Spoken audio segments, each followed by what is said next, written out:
शादी के फेरे पूरे होते ही मेरी विदाई हो गई और बहुत दूर का सफ़र करके हम गांव आ गए।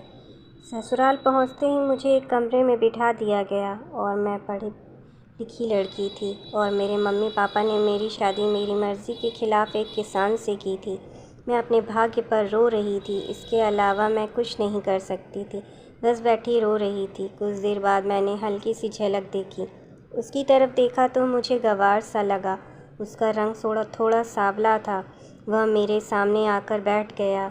मुझे उसका यूँ देखना बहुत बुरा लग रहा था। वह मुझसे कहने लगा, मैं बहुत किस्मत वाला हूँ जो मुझे तुम जैसी खूबसूरत पढ़ी लिखी पत्नी मिली है। मैंने उसकी बात पर तुरंत जवाब देते हुए कहा, मैं बहुत बदकिस्मत हूँ जो मुझे तुम जैसा पति मिला है। मेरी बात सुनकर उसके चेहरे का रंग उड़ गया। उसे शायद मुझसे ऐसी किसी बात की उम्मीद नहीं थी। मेरा दिमाग बहुत ख़राब था। मेरे माता पिता ने लाख मना करने पर भी मेरी शादी गांव में की थी। मेरे मना करने पर मम्मी पापा ने कहा, लड़का बहुत अच्छा है, अपनी ज़मीन पर खेती करता है, अच्छे ख़ानदान से है, अच्छा कमाता है, तुम बहुत खुश रहोगी। क्या खुशी बस अच्छी कमाई अच्छे ख़ानदान तक ही सीमित है? मेरी खुशी कोई मायने नहीं रखती। मेरे अंदर नकारात्मक विचारों का सैलाब भरा पड़ा था। मेरे अंदर जलन थी। मेरा व्यवहार, मेरे शब्द मेरे बस में नहीं थे। जी चाह रहा था अपने पति पर अपने अंदर की सारी भड़ास निकाल दूं। वह बोला, क्या हुआ तुम्हें सपना? तुम ठीक तो हो? और क्या बोल रही हो? मैंने कहा, यह सही बोल रही हूँ, तुम्हारी औकात नहीं है मेरे मुंह लगने की। तुम मेरे लायक नहीं हो। अगर तुम्हें ऐसा लगता है तो यह तुम्हारी बहुत बड़ी गलतफहमी है। जाओ पहले अपने आप को जाकर शीशे में देखो, फिर बात करना। ना पढ़े लिखे हो, ना देखने में अच्छे लगते हो। मेरे मम्मी पापा ने ना जाने क्या देखा जो मेरी ज़िंदगी ख़राब कर दी। यह सब बोलकर मैं रोने लगी और वह चुप होकर बैठ गया और बहुत मायूस भी हो गया। मैंने रोते हुए कहा, मैं किसी और से मोहब्बत करती हूँ, मैं तुम्हारे साथ नहीं रह सकती।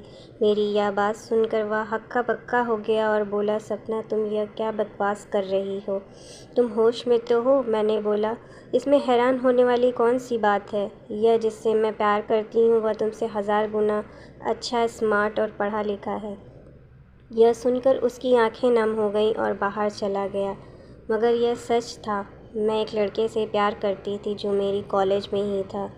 कुछ दिन हम मिले और फ़ोन नंबर एक्सचेंज किया और फिर हम दोनों एक दूसरे से बहुत ज़्यादा मोहब्बत करने लगे। मैं अभी भी अपनी किस्मत पर रो रही थी। कुछ देर बाद सूरज रूम में आया। उसकी आंखें थोड़ी सूजी हुई थीं और पूरा चेहरा पानी से गीला था। वह शायद रो कर गया था। उसने एक चादर उठाई और नीचे लेट गया।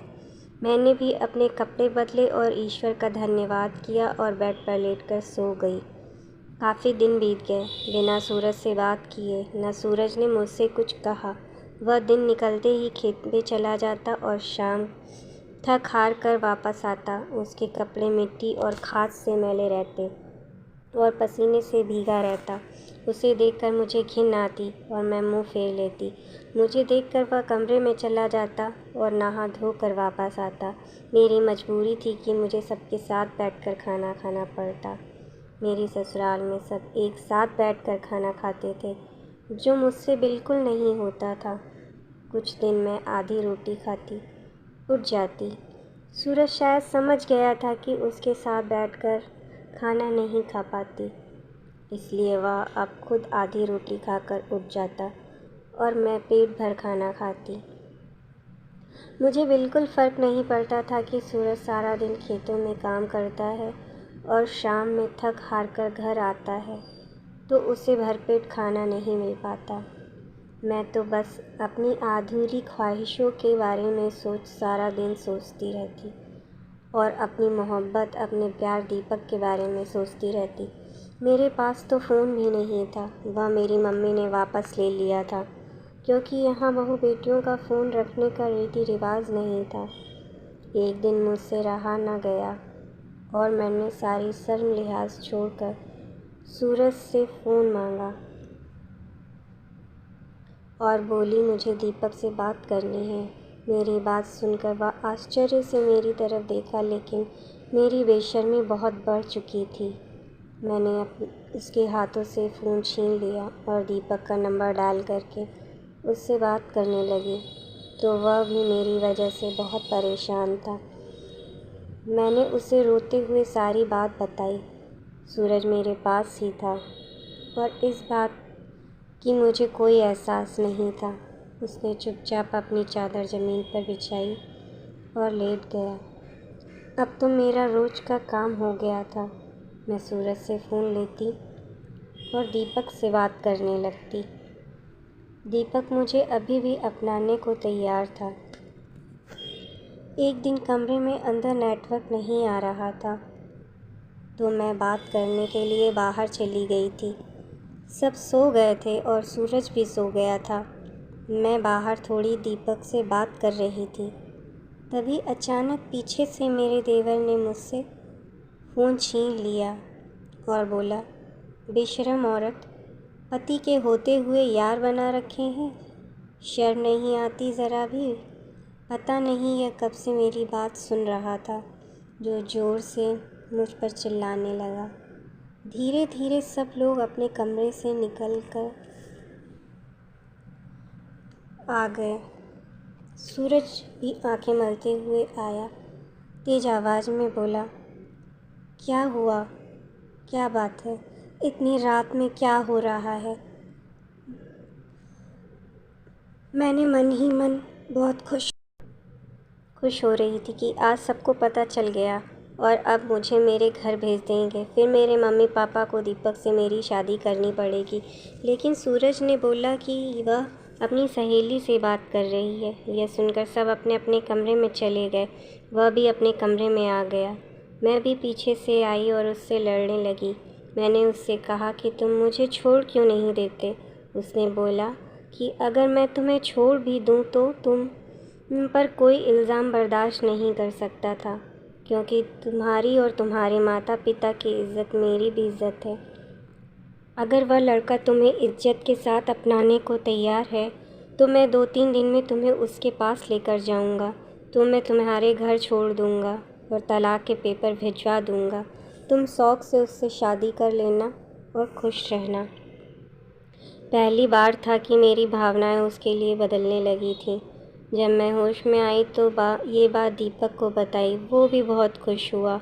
2-3 दिन बाद सूरज के साथ दीपक के बताए हुए शहर वाले एड्रेस पर पहुंच गए। वहां पहुंचकर मैंने सूरज से बोला, तुम चले जाओ। दीपक के घर का दरवाज़ा खटखटाया तो दीपक ने दरवाज़ा खोला। वो अकेले था, घर में कोई नहीं था। हम दोनों बहुत खुश थे। मैंने उससे पूछा कि तुम्हारे घर वाले कहाँ हैं। उसने बोला, कमरे में अंदर आ जाओ, बैठकर बात करते हैं। हमने बहुत सारी बातें की और उसने मेरे साथ फ़ोटो भी ली और किसी को सेंड करने लगा। जब मैंने उससे पूछा कि किसको भेज रहे हो तो बोला तुम्हारे देवर को, और नहाने चला गया। कुछ देर बाद उसके फ़ोन पर इसी नंबर से वापस मैसेज आया। मैंने देखा तो लिखा था, लड़की तो लाजवाब है। मेरे पैरों तले से ज़मीन निकल गई। इससे पहले कुछ अनर्थ होता, मैं वहाँ से भाग गई और रोते हुए ससुराल पहुँच गई। मुझे घर देखकर सूरज चौंक गया और बोला कि बोल तो दिया था कि पेपर भिजवा दूँगा, अब यहाँ क्या लेने आई हो। मैंने उससे ना चाहते हुए भी सारी बात बताई। उसने सारी बात सुनी और कुछ नहीं बोला। मैं उसके सामने अपने आप को बहुत छोटा महसूस कर रही थी। थोड़ी देर बाद रात हो गई। सूरज चादर लेकर ज़मीन पर लेट गया और मैं रात भर रोती रही। एहसास दिला रहा था कि मैं कितना गलत थी। और कुछ देर बाद दीपक का फ़ोन आया। मैंने नहीं उठाया, उसका नंबर ब्लॉक कर दिया। कुछ देर बाद सुबह हो गई। मैंने देखा कि सूरज अपने बिस्तर पर नहीं है। रात में मैंने सोच लिया था कि सुबह उठते ही सूरज से माफ़ी मांगूंगी और उसे अपना लूँगी, क्योंकि उससे ज़्यादा मोहब्बत मुझे कोई नहीं कर सकता और ना खुश रख सकता है। खूबसूरती तो उसके अच्छे व्यवहार में थी। शाम हुई तो सूरज घर आया। मैंने सूरज से माफ़ी मांगी और बहुत रोई, लेकिन सूरज ने मुझसे कुछ नहीं कहा। मुझे पेपर दिया और पढ़कर इन पर साइन कर देने को बोला। मैंने उससे कहा कि मुझे माफ़ कर दो, मुझे तलाक नहीं चाहिए, लेकिन उसने कुछ नहीं कहा। और सोचा रात में फिर माफ़ी मांगूंगी। और वह कुछ देर बाद रूम में आया और अपनी चादर उठाकर नीचे सोने लगा। मैंने उसे रोका और बोली, देखो, मुझे तलाक नहीं चाहिए। उसके पैरों में गिरकर रोने लगी।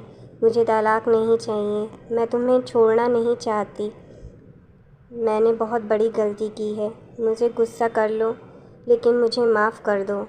उसने मुझे उठाया, बोला, वह पेपर अगर तुम पढ़ लेती तो यह नहीं बोलती। मैंने बेड पर रखे पेपर को उठाया और देखा तो वह ज़मीन के पेपर थे। वह हमेशा की तरह अपनी चादर नीचे बिछाकर सो गया, लेकिन आज मुझे नींद नहीं आई। कुछ ज़मीन सूरज मेरे नाम कर रखा था और कुछ अपनी माँ के। देखकर मुझे यकीन नहीं हुआ, कैसे हो सकता है, लेकिन मुझे यह देखकर शौक भी लगा कि सूरज अपनी ज़मीन मेरे नाम कर रहे हैं। मैंने उससे पूछा तो वह बोले, कल शहर किसी काम से शहर जा रहा हूँ, आकर बताता हूँ। जब मैंने यह पढ़ा और पेपर पर साइन कर दिया और सुबह ये शहर चले गए। मैंने 2-3 दिन बड़ी बेसब्री से सूरज का इंतज़ार किया, लेकिन वह वापस नहीं आए। और चौथे दिन उनका दोस्त उसके मृतक शरीर को यह देख घर में कोहराम किया। मैं तो यह बेहोश हो गई, क्योंकि मुझे इसका बर्दाश्त नहीं हुआ। जब होश आया, मैं खूब ज़ोर ज़ोर से रोने लगी। उसके दोस्त ने बताया, 2 महीने पहले ही उसे पता लगा कि उसे कैंसर है। 2 महीने से वह किसी बात को लेकर बहुत परेशान था, जिसकी वजह से इस बीमारी ने उसे घेर लिया। बीमारी की वजह से वह चला गया। मुझे लगा सब मेरी वजह से ही हुआ। सूरज के दोस्त ने मम्मी को एक लेटर दिया। मम्मी ने मुझे लाकर दिया। मैंने मम्मी से कहा, सूरज अनपढ़ था, फिर लेटर कैसे लिखा? तुम्हें उसने बताया नहीं? वह बहुत पढ़ा लिखा था। मैं चुप रह गई, क्योंकि मैंने सूरज के बारे में कभी जानने की कोशिश नहीं की थी। मैं भागकर अपने कमरे में गई और उस लेटर को पढ़ने लगी। उसमें लिखा था, सपना, जब मैंने शादी के लिए तुम्हें देखा तो तुम दुल्हन बनी बहुत सुंदर लग रही थी। उस वक्त ही मुझे तुमसे प्यार हो गया था। हाँ, मैं एक पढ़ा लिखा था, चाहता तो कोई भी जॉब कर लेता, लेकिन मेरे पापा ने मुझे खेती करना सिखाया और उन्होंने खेत में आखिरी सांस और मुझसे वादा लिया था कि किसी खेत को मैं कभी बंजर नहीं होने दूंगा। जिस रोज़ मैंने जाना कि तुम किसी और से मोहब्बत करती हो, जैसी बातें तुम्हें मुझसे करनी चाहिए वैसे तुम किसी और से करती हो, इसी गम में शायद मुझे यह बीमारी हो गई। और जब मुझे पता लगा, मैं यह पढ़कर बहुत रोई। मुझे बहुत बड़ी गलती हो गई। मैंने इतने अच्छे पति को खो दिया था।